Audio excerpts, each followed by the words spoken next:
favor. Salmos 34, versículo 10.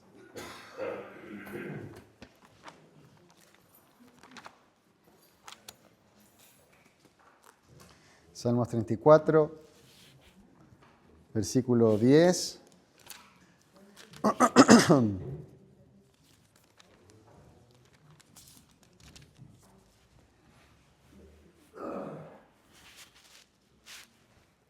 Bien, y vamos a leer, el Salmo 34, versículos 10 al versículo 14 en esta mañana, ¿sí? Y la invitación entonces va a ser a que podamos disponer nuestro corazón para la enseñanza, para reconocer qué es lo que tenemos que cambiar, qué es lo que el Señor nos quiere decir, y para eso vamos a leer los versículos. No es necesario que se pongan de pie si seguimos la lectura, y dice Salmos 34, del 10 al 14. Los leoncillos necesitan y tienen hambre, pero los que buscan a Jehová no tendrán falta de ningún bien. Venid, hijos, oídme, el temor de Jehová os enseñaré. ¿Quién es el hombre que desea vida, que desea muchos días para ver el bien? Guarda tu lengua del mal y tus labios de hablar engaño. Apártate del mal y haz el bien. Busca la paz y síguela.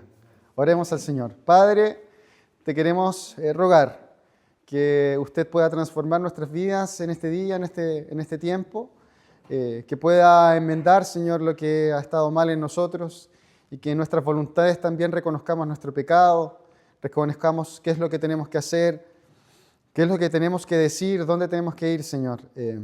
Guíanos, se lo pedimos, Señor, guíenos humildemente y que podamos recibir su palabra con mansedumbre. Oramos en el nombre de Cristo Jesús. Amén.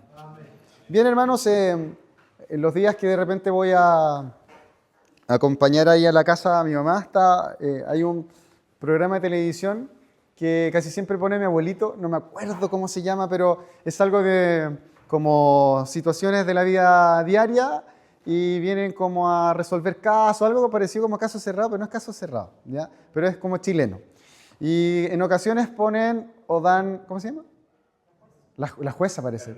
Carmen Gloria a su servicio, sí.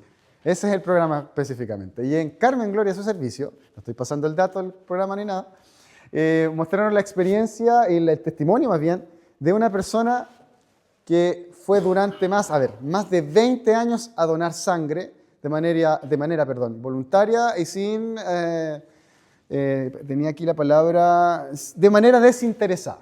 Entonces empezaron a seguir esta persona, y hasta que hicieron como una breve nota de esta persona. Y bueno, contaba él que en algún momento él necesitó sangre y dio sangre, algo así. Y después dice, ¿y por qué yo no podría dar sangre cada cierto tiempo a las personas que realmente lo necesitan? Porque en ese tiempo él se dio cuenta que los bancos de sangre siempre estaban pidiendo. Y empezó a ir. Y luego en el hospital donde él iba se dieron cuenta que era regular y comenzaron a considerarlo como algo bueno. Pero él no decía nada, él iba a dejar sangre y todos sabían que cada 3 meses él iba a llegar a donar sangre. Y después llegaron los médicos a la televisión y ahí hicieron la entrevista y le contaron de este hombre que de manera desinteresada había hecho un beneficio por la comunidad y ahí como que le reconocieron. Pero también le decían que ya no iba a poder hacerlo, porque había cumplido 70 y no sé cuántos años, y ese era el límite para poder entregar sangre, y ya no lo iba a poder hacer más. Así que le hicieron como un reconocimiento, y el hombre se veía bastante compungido, pero tampoco daba esa sensación de como, yo doné sangre durante todos estos años, sino que él vio como una necesidad y dijo, si yo puedo hacer el bien a la comunidad, lo voy a hacer mientras pueda, ¿ya? Y mi reflexión en esta mañana, hermanos, es que pensemos si nosotros somos beneficios para nuestras comunidades, si nosotros somos beneficios para nuestras iglesias, si nosotros somos beneficios para las personas que están alrededor de nosotros. ¿Saben por qué? Porque deberíamos. Porque cuando nosotros comprendemos lo que significa el temor del Señor, deberíamos llegar a la conclusión de que el temor del Señor debería cambiar nuestras vidas, ¿sí? Y ese es el tema en esta mañana, el temor de Dios y lo que produce en las personas que temen a Jehová, ¿sí? Así que yo les voy a pedir ahora entonces que podamos leer del versículo 8 en adelante, por favor. Del versículo 8 Porque el tema de esta mañana es el temor de Dios y lo que debe provocar en nosotros, en aquellos que consideramos que tememos a Dios, que tememos a Jehová. Y del trasfondo, ¿no? De ahí tenemos el Salmo 34, versículo 8 en adelante. Decía el texto 34, versículo 8 en adelante: Gustad y ved que es bueno Jehová. Dichoso el hombre que confía en él. Temed a Jehová vosotros sus santos, pues nada falta a los que le temen. Los leoncillos necesitan y tienen hambre, pero los que buscan a Jehová no tendrán falta de ningún bien. Y recordamos, ¿no?, que estamos aquí frente a la oración que está compartiendo el rey David, dicen algunos, junto a su séquito de acompañantes y militares, ¿no?, si lo podemos hablar de esa manera. Y él viene muy contento luego de que Dios ha salvado su vida, así lo ve él, y comienza esta disertación de muchas cosas, entre ellas que es bueno disfrutar de Dios, entre ellas que es bueno experimentar a Dios. Si necesita agua, tome agüita, hermano, no hay problema. ¿Me tiene que convidar, sí? ¿Es con gas o sin gas? Ah, entonces no, ya. Y ahí leíamos este versículo que decía, gustad y ve. No sé. Ah, sí, aquí está. Gracias. Me imagino que es para mí, no para mi tío. Allá. Gracias, tío.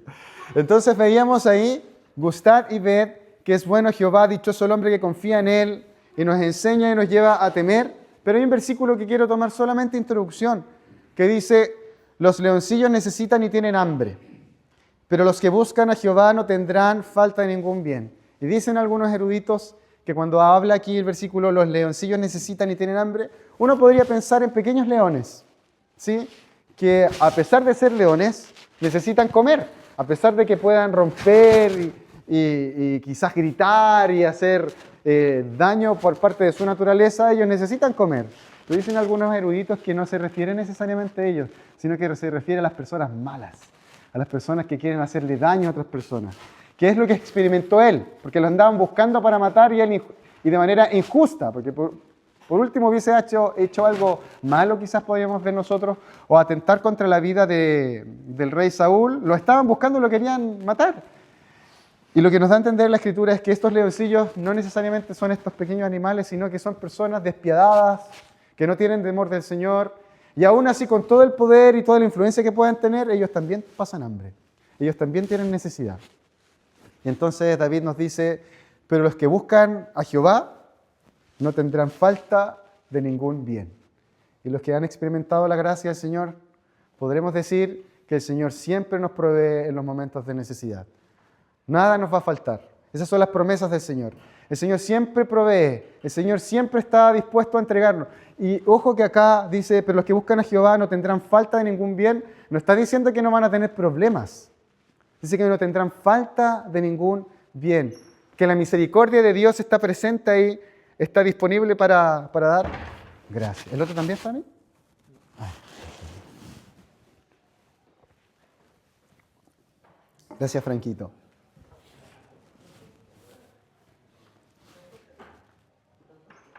¿Los dos? Mira.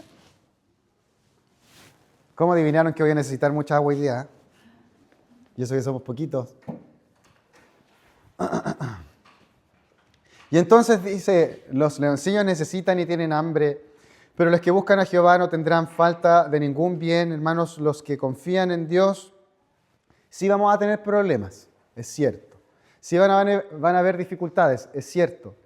Pero ningún bien se nos privará por la gracia del Señor, ¿sí? No tenemos luz en este momento. ¿Y qué? El Señor nos proveerá.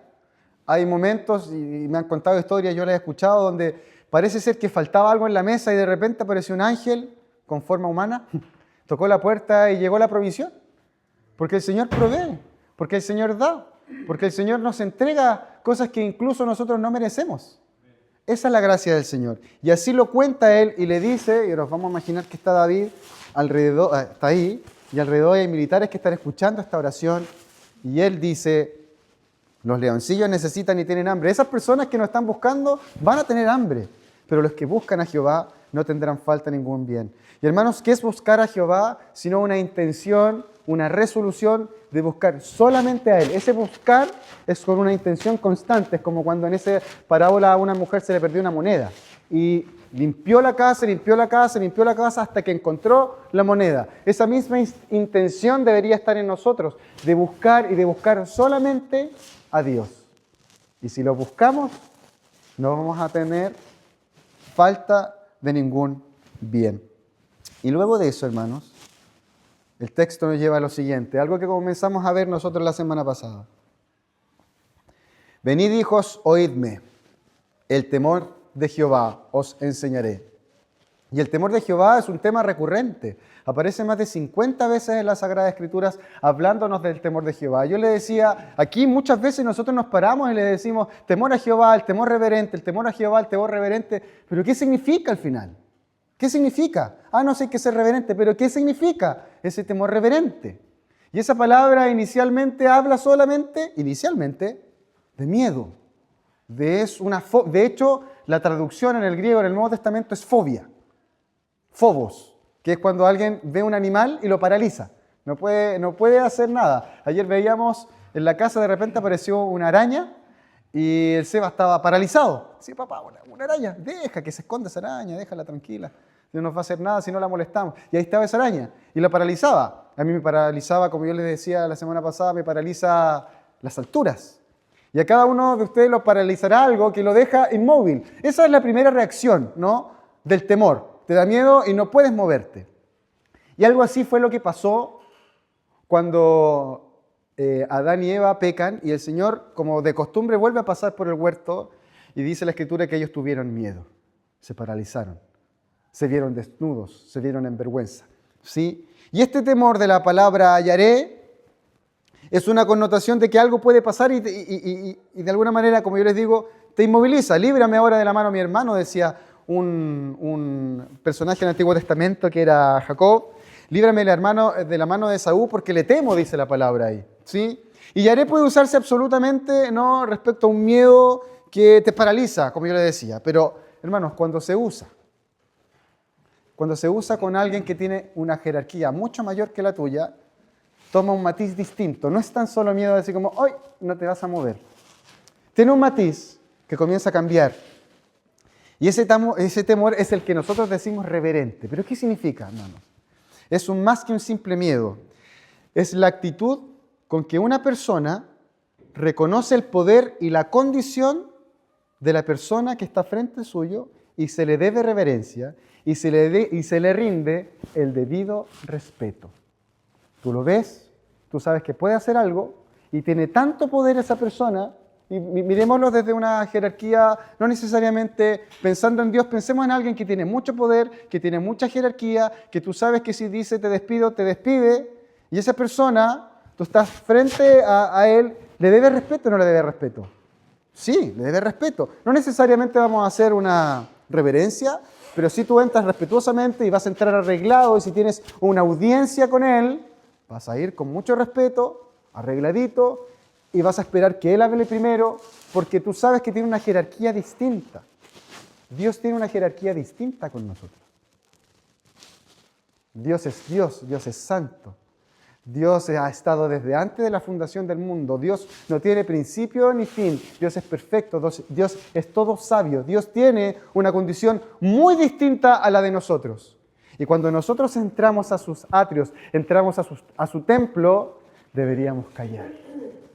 Y entonces cuando la Escritura nos dice, temed a Jehová, nos dice, tengan esta reverencia y este respeto tal, porque se están refiriendo al Dios de dioses, al Rey de reyes y el Señor de señores, que es Jehová de los ejércitos. Yo soy el que soy, dice el Señor.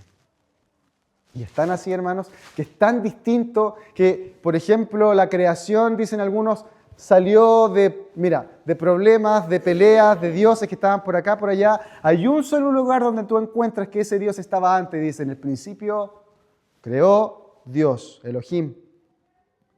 Creó Dios los cielos y la tierra.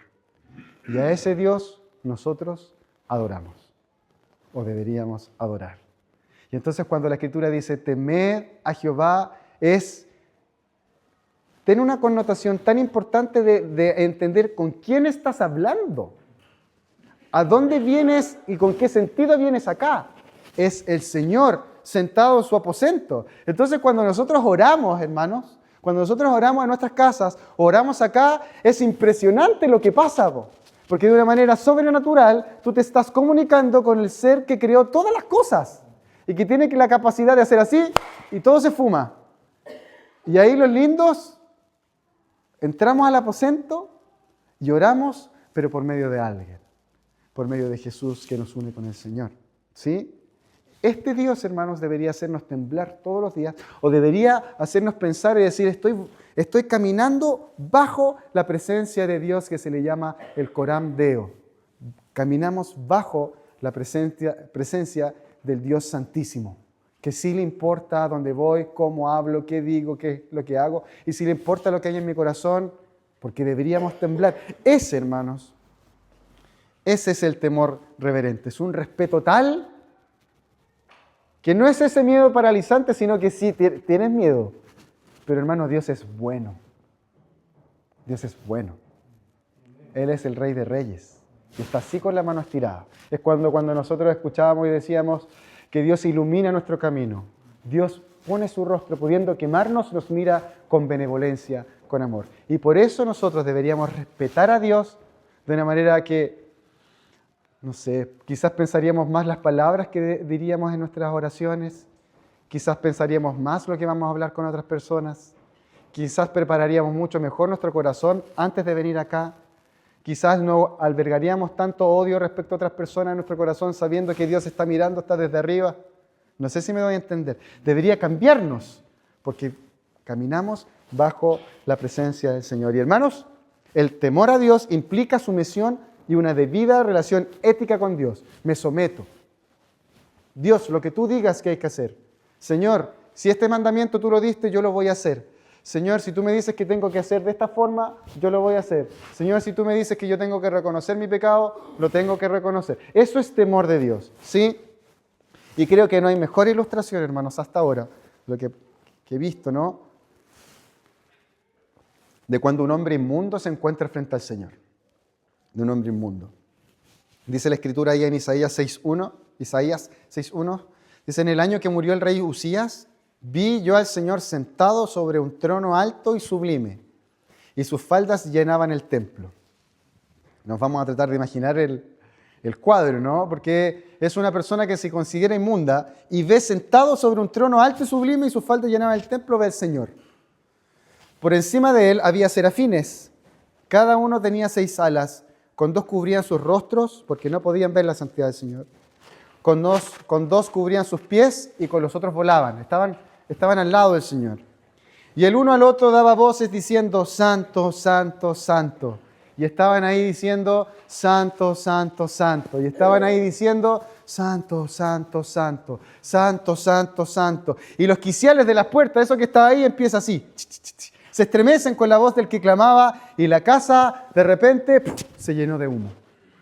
Y entonces Isaías dijo, cuando vio la gloria del Señor y vio que ese templo se llenó y que los mismos serafines tenían la cara cubierta, ellos, los serafines, la cara cubierta, sus pies cubiertos y con otras alas volando diciendo Santo, Santo, Santo, y los quiciales se empiezan a mover, él en ese minuto dice, ¡ay de mí, que soy muerto! Eso es temor de Dios. Porque siendo hombre inmundo de labios y habitando en medio de pueblo que tiene labios inmundos, han visto mis ojos, ¿a quién? Al Rey, Jehová de los ejércitos. Y esto es lo impresionante, hermanos. Esto no tiene comparación con nada. Porque en ese minuto el Señor quizás pudiese haberse dado cuenta y decir, ¿qué está haciendo este hombre aquí? Y haberlo sacado de su presencia, porque Él dice, yo soy inmundo de labios y habito con pueblo que es inmundo. Y voló hacia mí uno de los serafines que estaba ahí, teniendo en su mano un carbón encendido, tomado del altar con unas tenazas, y tocando con él sobre mi boca, sobre la boca de Isaías, dijo, he aquí que esto tocó tus labios y es quitada tu culpa y limpio tu pecado. Y la única forma, hermanos, que podemos estar en la presencia de un Dios santo, es siendo santos nosotros, siendo limpios. Pero aquí no se le da esta oportunidad, ninguna oportunidad a este hombre para limpiarse solo, porque es imposible. Y tienen que enviar a un serafín. Y muchos años después envió algo más que un serafín, a tocar nuestro cuerpo con su sangre, a declararnos limpios y sin culpa, que fue nuestro Señor Jesucristo. Y entonces, por esa razón, nosotros debiésemos estar ante la presencia de Dios y contemplar su hermosura, su poder y su magnificencia y temblar. Porque le debemos respeto a Dios. ¿Sí? Y ahí nosotros analizaremos nuestras propias vidas, las conductas que tenemos, las oraciones que tenemos a medio quedarnos dormir ahí, como si el Rey de Reyes mereciera eso, por hermano. Como si no le debiéramos respeto, reverencia.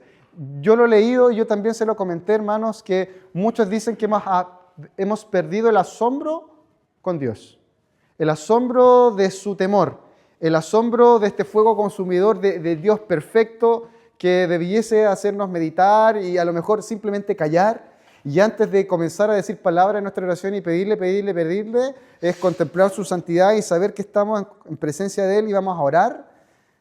Quizás dicen algunos que se ha perdido ese asombro. Yo creo que hasta cierto punto es cierto y lo perdemos diariamente. Porque en realidad Dios es una persona más nomás. Entonces hablamos de Dios, decimos Dios está acá, yo creo en Dios, voy a la iglesia, aquí voy a adorar a Dios. Pero Dios, hermanos, cuando lo veamos cara a cara, por la gracia de Dios y porque Jesucristo está frente a nosotros, no vamos a ser consumidos. Sus misericordias son nuevas todos los días, todas las mañanas. Ahora, hermanos, eso es el temor del Señor, este es el respeto que nos lleva a considerarlo tan importante y a considerar también cómo nosotros debiésemos ser humildes ante su presencia. Pero podría ser que algunos de nosotros digan, o supongamos que nadie de nosotros perdió el asombro. Supongamos que nosotros todos estamos resueltos en que esto era el temor reverente al Señor, este respeto, y que lo vamos a considerar así. Bien, el temor de Jehová se trata de algo, hermanos. Salmos 34:11.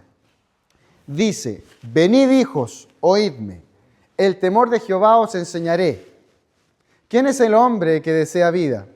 Que desea muchos días para ver el bien. Guarda tu lengua del mal y tus labios de hablar engaño. Apártate del mal y haz el bien. Busca la paz y síguela. Y hermano, yo le decía ahora recién, supongamos que no hemos perdido el asombro y que en realidad sí comprendemos lo que es el temor del Señor. ¿Debería producir algo? ¿Debería, no sé, generar algo en nosotros? Y hermanos, el versículo aquí dice, venid hijos, oídme, el temor de Jehová os enseñaré. Y enseñar, hermanos, es explicar de manera pedagógica algo. Es con lo que intentamos hacer los profes cuando estamos aleteando y tratando de llamar la atención de los alumnos que están en otra. Es tratar de explicarles con peras y manzanas de qué se trata esta materia. ¿De qué se trata este ejercicio de matemática que van a hacer o esta cosa que están viendo en la pizarra? Esa es la instrucción y de hecho es la palabra lamad, donde dice enseñaré, es una instrucción pedagógica. ¿De qué se trata esto? ¿Cómo explicarlo? Y hermanos, el temor de Jehová, cuando dice el temor de Jehová os enseñaré, mira, una de las características fundamentales, debo decir a lo largo del tiempo de nuestra denominación, es que hay precisión teológica, y hay precisión en la palabra y hay dominio de la palabra. Pregúntele a cualquier hermano, a cualquier persona de otra denominación y le van a decir, ¿ustedes son bautistas? Van a decir, ¿saben qué van a decir? Ustedes manejan la Biblia, y los estudios de los bautistas, y dicen, pero muy bueno. Yo lo he escuchado directamente de personas, no, y con respeto, no. Los bautistas para estudiar la palabra, para definir los términos, pero son espectaculares. Y hermanos, sería fácil aprendernos e irnos para la casa y decir, el temor reverente es un temor de respeto que nos debería inmovilizar ante la presencia del Señor. Y es más, nos podríamos aprender varios versículos que hablan del temor del Señor y aprenderlos de memoria, pero de eso no se trata la Biblia. De eso no se trata la enseñanza. Cuando dice, el temor de Jehová os enseñaré, viene un listado de cosas. Y dice, venid hijos, oídme, el temor de Jehová, ese respeto reverente del cual hemos hablado, de esa consideración tan importante que le damos a Dios en su jerarquía, se las voy a enseñar, dice el salmista. ¿Y cómo? ¿Quién es el hombre que desea vida? ¿Que desea muchos días para ver el bien? Y empieza la definición de temor. ¿Y sabe lo que nos dice la definición? Guarda tu lengua del mal y tus labios de hablar engaño. Apártate del mal y haz el bien. Busca la paz y síguela. Y hermanos, el temor de Jehová, la definición del temor de Jehová aquí a la luz de la Escritura, es que se trata de vivir una vida agradable para Dios. Ese es el temor de Jehová. ¿Nos podríamos ir para la casa? ¿Sí? ¿Qué aprendimos? Temor reverente, respeto. No hemos aprendido nada. No hemos aprendido nada porque el salmista nos dice, yo les voy a enseñar y yo les voy a definir el temor de Jehová. Y sabes que el temor se trata de tener una vida agradable a Dios. Y que esa vida agradable la puedan ver otras personas también. Eso es el temor de Jehová. Hay gente piadosa que escucha música cristiana, que se sabe muchos versículos, que aquí y allá. Y con eso creemos que está todo bien. No es así. Eso no es temor de Dios. Eso no es respetar a Dios. Es respetar a Dios cuando yo callo mi boca de decir cosas que no debería decir. Eso es temor de Dios realmente. Cuando mi vida cambia, yo resueltamente digo esto no lo voy a hacer. Eso es temor de Dios. No es otra cosa. Amén, si cantamos en la casa y escuchamos música, hermano, no estoy diciendo que no lo hagamos. Es hermoso. Pero si eso no se traduce en un cambio de vida, no hay ningún temor del Señor. William MacDonald dijo, la gracia de Dios no solo salva, guarda y provee, sino que también enseña. Enseña. Cambia nuestra vida. Y nos debería llevar a tener otro perfil por el cual nosotros caminamos. Y esta palabra enseñar, hermanos, es sumamente importante porque no aparece solamente acá, aparece en el Nuevo Testamento. Y yo quiero invitarlo a Tito capítulo 2, hermano. Tito capítulo 2. Porque la definición de temor a Jehová tiene que ver con que también la gracia del Señor nos enseña cómo vivir ahora. Y Tito 2:11 dice, lo vimos un poquito en algunas jornadas, porque la gracia de Dios se ha manifestado para salvación a todos los hombres. Y esta gracia enseña, porque dice, enseñándonos, hermanos, es una ilustración de lo que debemos hacer. ¿De qué se trata, como yo le decía, esta materia? Que básicamente es lo que yo tengo que aprender. Dice, porque la gracia de Dios se ha manifestado para salvación a todos los hombres, enseñándonos que, renunciando a la impiedad y a los deseos mundanos, vivamos en este siglo sobria, justa y piadosamente, aguardando la esperanza bienaventurada y la manifestación gloriosa de nuestro gran Dios y Salvador Jesucristo, quien se dio a sí mismo por nosotros para redimirnos de toda iniquidad y purificar para sí un pueblo propio celoso de buenas obras. Hermanos, la gracia de Dios enseña, el temor de Jehová enseña. Si tú crees en Dios, qué bueno. Si tú confías en Dios, qué bueno. Pero si eso no se traduce ahora en un cambio en nuestra vida, entonces parece que no entendemos qué es el temor al Señor, ni la gracia de Dios, ni la salvación. Porque si la entendiéramos, debería movernos a cambiar las cosas que nosotros sabemos que están mal. De eso se trata el temor del Señor y perfeccionarlo. Y de eso se trata también después caminar en la vida cristiana. De decir, en realidad debería vivir, como dice el versículo acá, de una manera más sobria, más controlada parece, ser más justo, actuar respecto al derecho con todas las personas y ser piadoso, vivir en santidad. De eso debería tratarse ahora este movimiento que parte con contemplar la santidad del Señor. Y ahí recordémonos las palabras, hermanos, quizás, David podría haber dicho cualquier cosa teológica. Y le dice, el temor de Jehová, yo te lo voy a enseñar. Guarda tu lengua del mal. ¿Quieres ver días más largos en tu vida, vivir? Guarda tu lengua del mal. Guárdate de hablar engaño. Sigue la paz. Persíguela. Haz el bien. Aléjate del mal. Eso es temor finalmente, hermano. Y yo no sé si ustedes se acuerdan, pero este versículo que nosotros estábamos leyendo, o estos versículos que están en Tito, porque la gracia de Dios se ha manifestado, ¿cierto? Y luego el versículo 12 del capítulo 2, enseñándonos que renunciando a la impiedad y a los deseos mundanos, vivamos en este siglo sobria, justa y piadosamente. ¿Se acuerdan a quién le está hablando? Bueno, le está hablando a personas que están ahí en una ciudad que es muy mala, y a Tito lo enviaron para que pueda llevar la palabra allá. Pero ¿cuál era el propósito de que ellos hicieran cosas buenas, hermano? ¿Era simplemente para que dijeran, hicimos cosas buenas para Dios? El propósito era de que ellos fueran luz en esa ciudad tan perdida. ¿Y por qué necesitamos, hermanos, vidas cambiadas? Porque nuestro mundo, nuestro planeta, nuestra ciudad necesita gente distinta. Necesita gente, entre comillas, buena. No hay bueno ninguno, pero Dios nos puede hacer buenos por su gracia, ¿sí? Y Dios utiliza a esas personas para que sean luz en los lugares donde están. Pero si no hay luz, que deberíamos ser nosotros, bueno, esto va de mal en peor y va cayendo. Y casi todos nos quejamos de que falta gente que haga el bien y que falta gente responsable, y nos quejamos de que ahí están sacando tantas, licencias médicas falsas, y está todo mal. Pero entonces, ¿qué hacemos nosotros? Y así como el Señor, en las palabras de Pablo, le dijo a Tito, Tito, enséñale a estas personas, por favor, que sean luz, vivan justamente y piadosamente, y entonces los demás van a ver la luz de Cristo y van a ver que se puede hacer un mundo mejor. Eso es exactamente lo que deberíamos hacer nosotros. No solamente por sentirnos mejores, sino porque podemos ser beneficio y luz al planeta y al lugar y a la ciudad y a las familias donde nosotros nos encontramos. La gente necesita personas en las cuales puedan confiar. Esas personas deberíamos ser nosotros. La gente necesita ayuda de gente que a lo mejor diga, voy a orar por ti. Esas personas que van a orar deberíamos ser nosotros.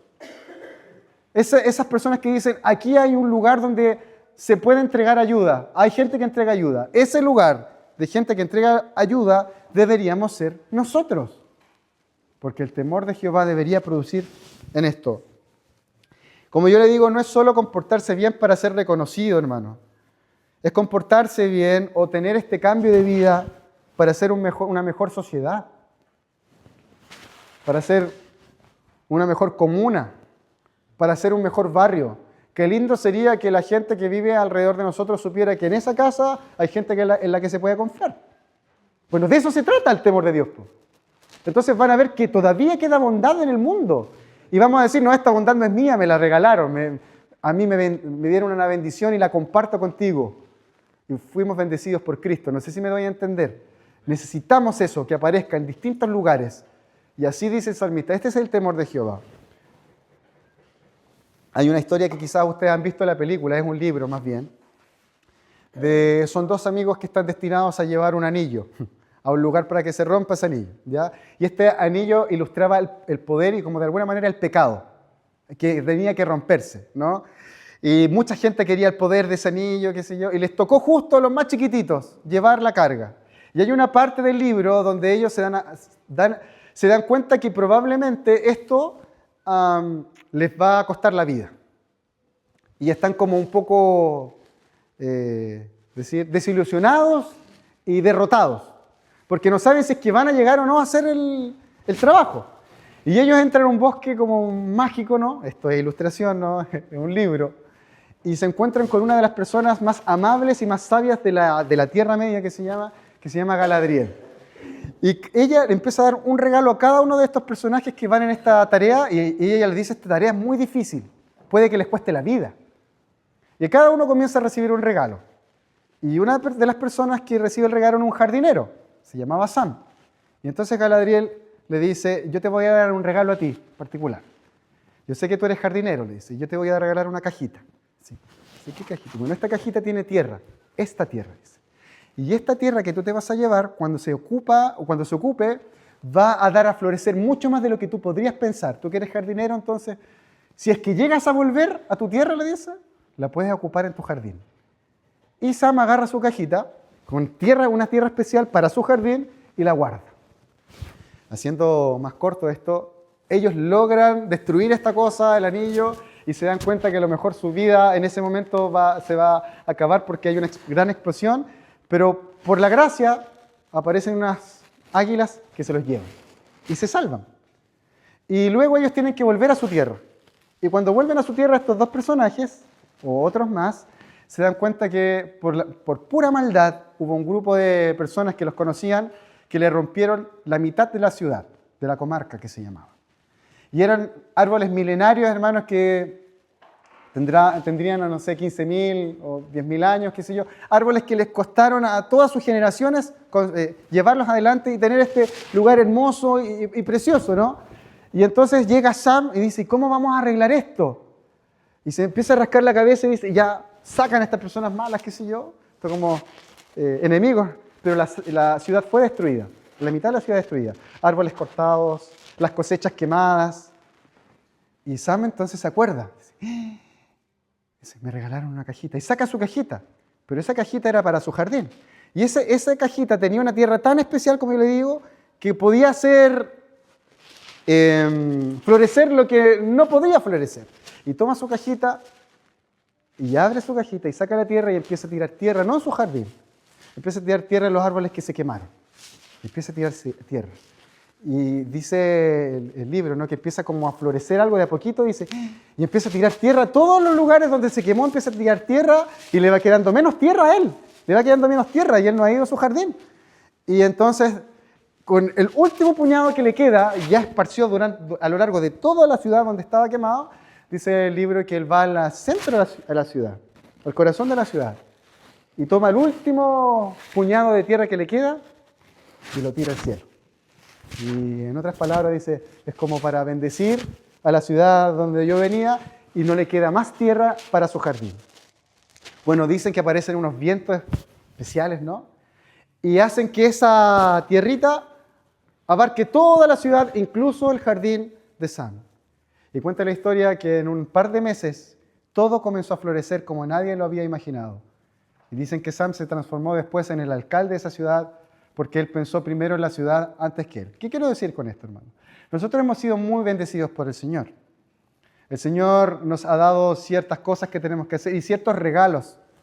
Hermanos, nosotros no deberíamos pensar en comportarnos sin tener temor del Señor solamente porque vamos a estar más cerca del Señor, que es cierto. Sino que este temor, hermano, debería ser un beneficio para las personas que están alrededor de nosotros, nuestras ciudades, nuestra familia, nuestro barrio.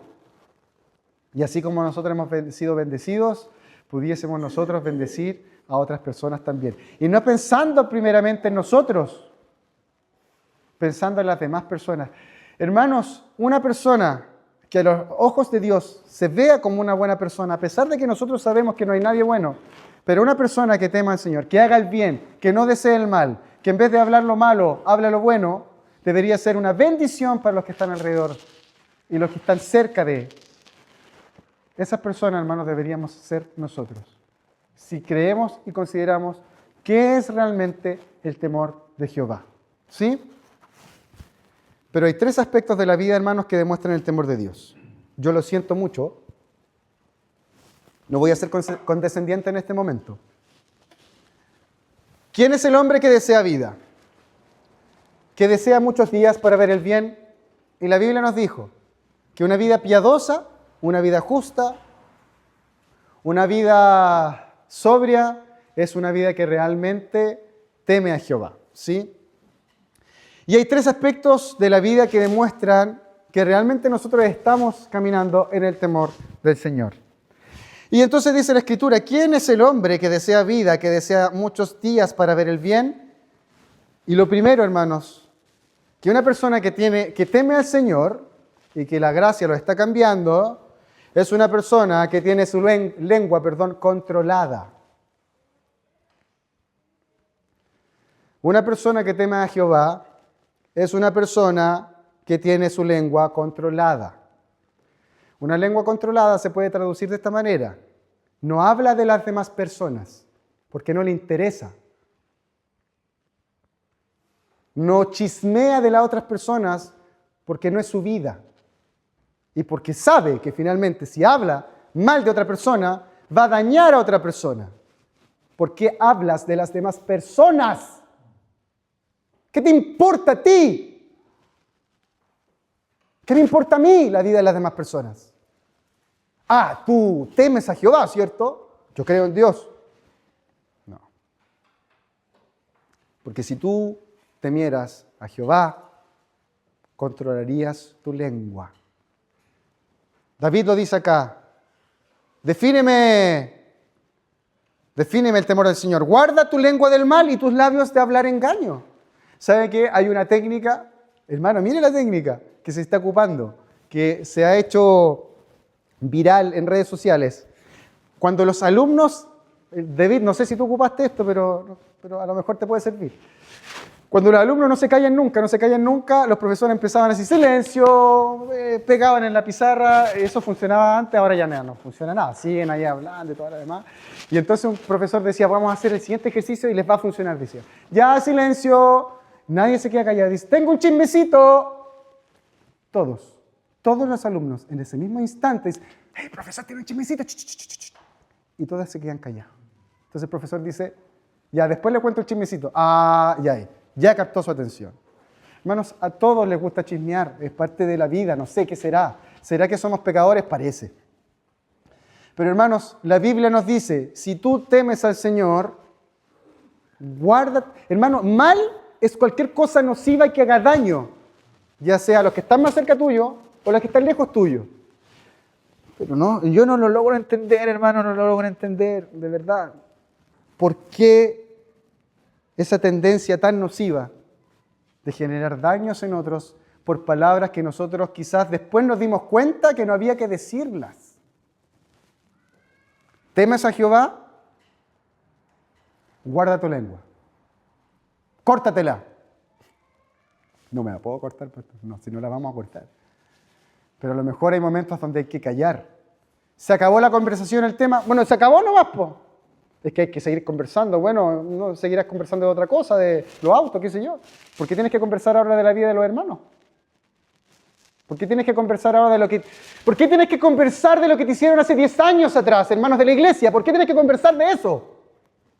Si ya ya perdonaste. No, es que por si acaso, no sé, a alguien le pasa algo... ¿A quién le importa? ¿Sabe a quién le importa? A Satanás le importa.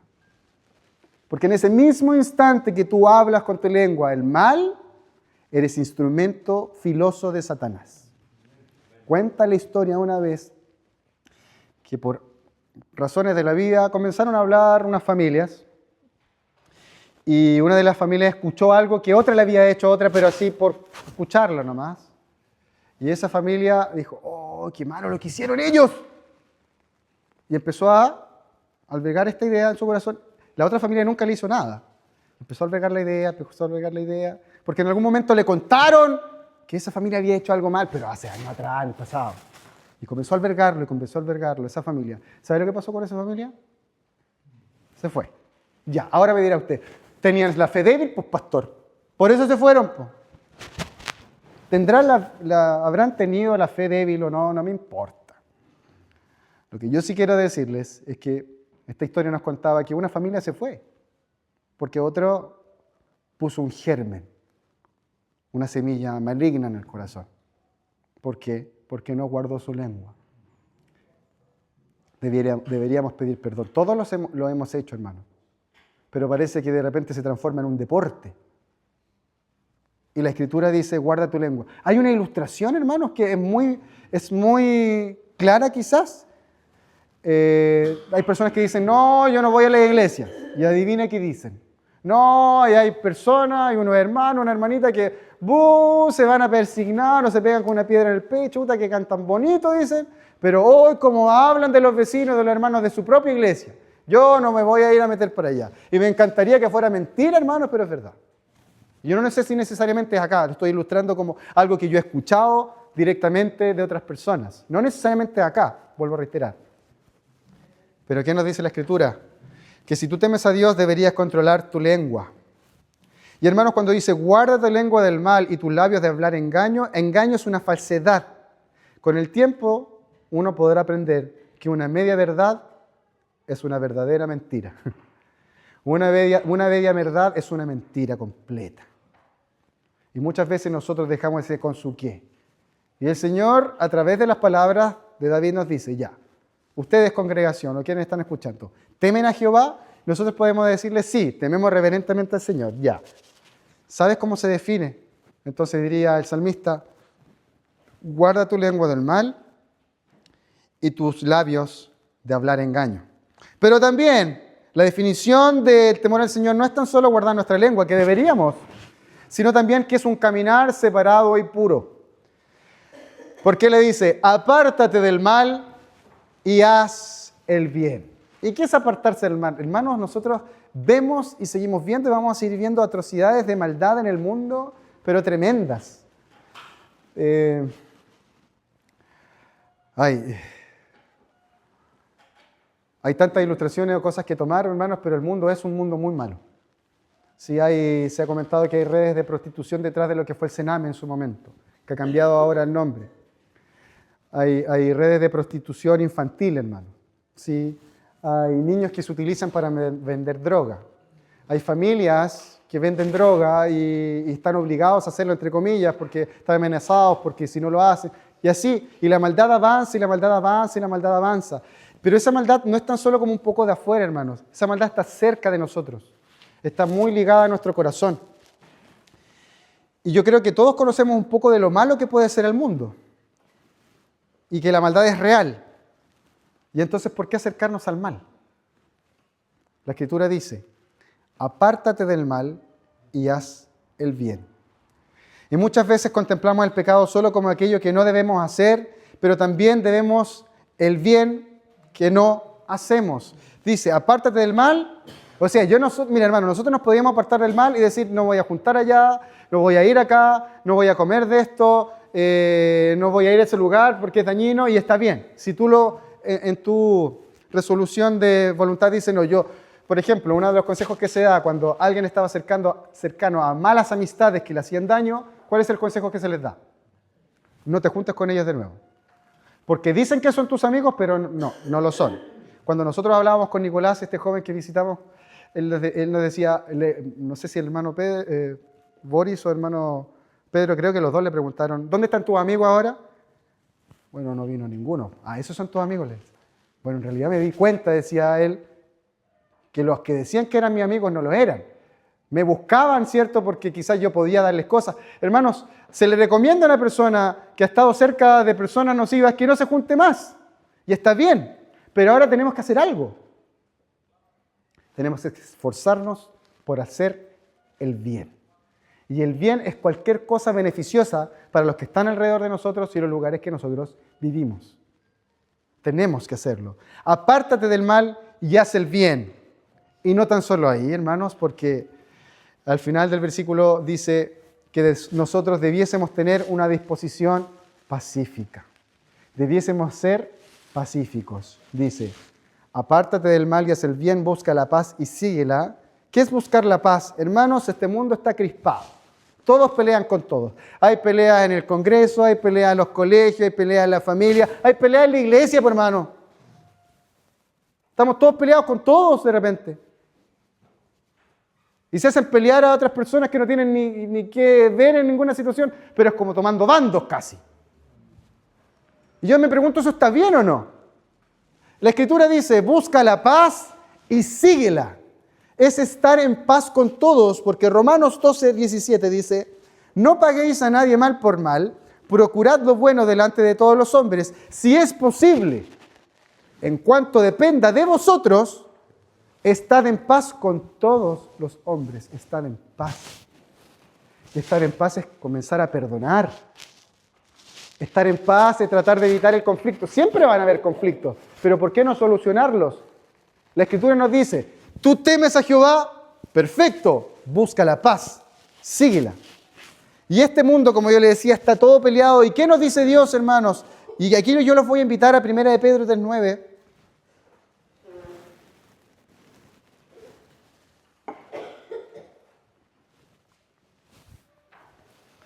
Porque 1 de Pedro 3:9, ya hemos visto durante esta mañana, hermanos, que el temor de Jehová, este respeto que le tenemos, que lo consideramos tan importante al Señor, debería traducirse en vidas distintas. Y 1 de Pedro 3:9 dice, no devolviendo mal por mal, ni maldición por maldición, sino que por el contrario, bendiciendo, sabiendo que fuisteis llamados para que heredaseis bendición. No devolviendo mal por mal, hermano, ni maldición por maldición, sino por el contrario, bendiciendo, sabiendo que fuisteis llamados para que heredaseis bendición. Porque me parece que nosotros hemos leído este versículo. El que quiere amar la vida y ver días buenos, refrene su lengua del mal, y sus labios no hablen engaño. Apártese del mal y haga el bien, busque la paz y sígala. porque los ojos del Señor están sobre los justos y sus oídos atentos a sus oraciones. Pero el rostro del Señor está contra aquellos que hacen el mal. Busca la paz, hermano. Busca la paz y síguela. Shalom. No sé si lo escuché una vez. Shalom, shalom, dicen algunos. Es un saludo y una despedida de una cultura. Y se miran reverentemente, shalom, y el otro dice shalom. ¿Qué significa? Paz, pero no es cualquier paz. Ese shalom, hermanos, es la paz de Dios. Es una paz de Dios que puede restaurar un mundo caído.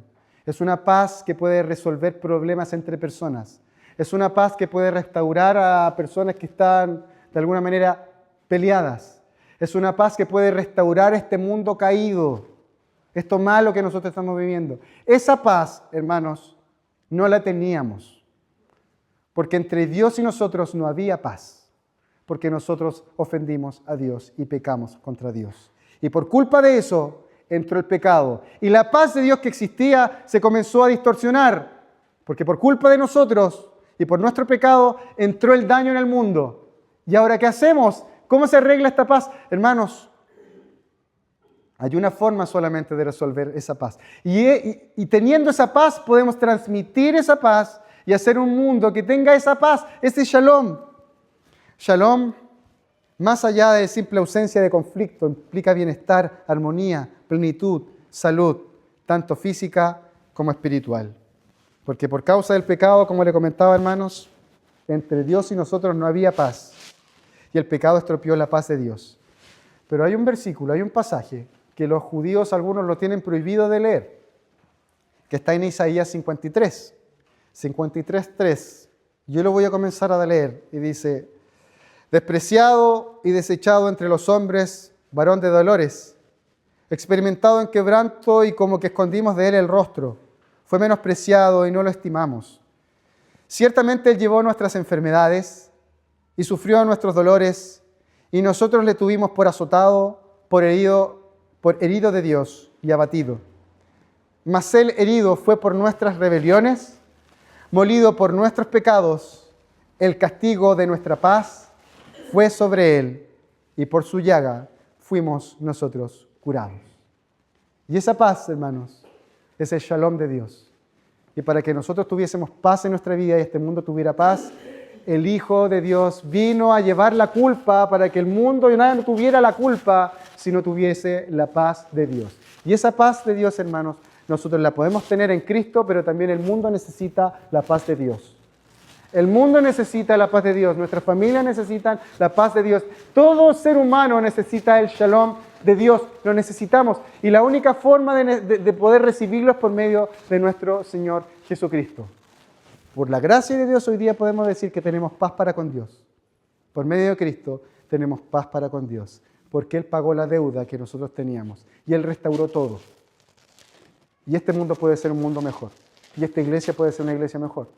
Y tú puedes ser un mejor cristiano para el Señor por la gracia de Dios, porque Él te entregó esa gracia y te entregó esa paz que no puede ser quitada, esta paz que nos restaura. La paz de Dios, hermanos, está actuando gracias al sacrificio de Cristo hoy día. La paz de Dios puede restaurar al mundo por medio del Evangelio de Jesucristo. Y hermanos, luego de toda esta disertación en la que hemos visto, puede que hayas llegado a la conclusión de decir: yo no he vivido bajo el temor del Señor. Yo lo reconozco de esa manera. Puede que tú no hayas guardado, contemplado tu lengua, o puede que no hayas vivido como deberías haber vivido, o puede que no sigas la paz y estés peleando con todos. Pero si lo reconoces, hermanos, el Señor nos puede perdonar y nos puede volver a usar por la gracia del Señor. Dios te quiere hacer parte de esta restauración de este mundo por medio del Evangelio de Jesucristo. Entonces, ese castigo de nuestra paz fue sobre Él. Hoy día podemos tener la paz de Dios. Y hoy día también podemos llevar la paz de Dios entre nosotros mismos. Esa restauración entre nosotros mismos como congregación, o como yo le decía, con aquellas personas que no se han arreglado las cosas, la paz de Dios puede estar. ¿Y sabes quién trajo esa paz? La trajo nuestro Señor Jesucristo. Oremos. Señor, ayúdanos a vivir bajo tu temor, porque Con el tiempo puede ser, Señor, que comprendamos teológicamente definiciones de qué significa vivir una vida reverente ante ti. Pero, Señor, así como nos lo explicaba el salmista, el temor debe provocar algo en nosotros, Señor. Y si te hemos ofendido de lengua, hemos ofendido a otras personas de lengua, Señor, te pedimos perdón. Si no hemos hecho el bien, si no hemos hecho el mal, te pedimos perdón, Señor. Si no hemos buscado la paz, sino que hemos hecho la guerra, Señor, te pedimos perdón. Porque queremos recordar que tú trajiste paz a nuestra vida por medio de nuestro Señor Jesucristo. Y oro por todas las personas que no han encontrado paz en su vida. Oro, Señor, para que tú puedas abrir sus corazones y puedan conocer a nuestro Señor Jesucristo. Y quienes acá han reconocido su falta, Señor, que puedan reconciliarse contigo por medio de nuestro Señor Jesucristo. Y lo que hemos reconocido, Señor, que te hemos fallado, Señor, por medio de Jesucristo, podamos considerar que hay perdón y hay paz. Acompáñanos ahora en el desayuno, te lo pedimos, Señor. Oramos en el nombre de Jesús. Amén. Que el Señor les bendiga, hermanos.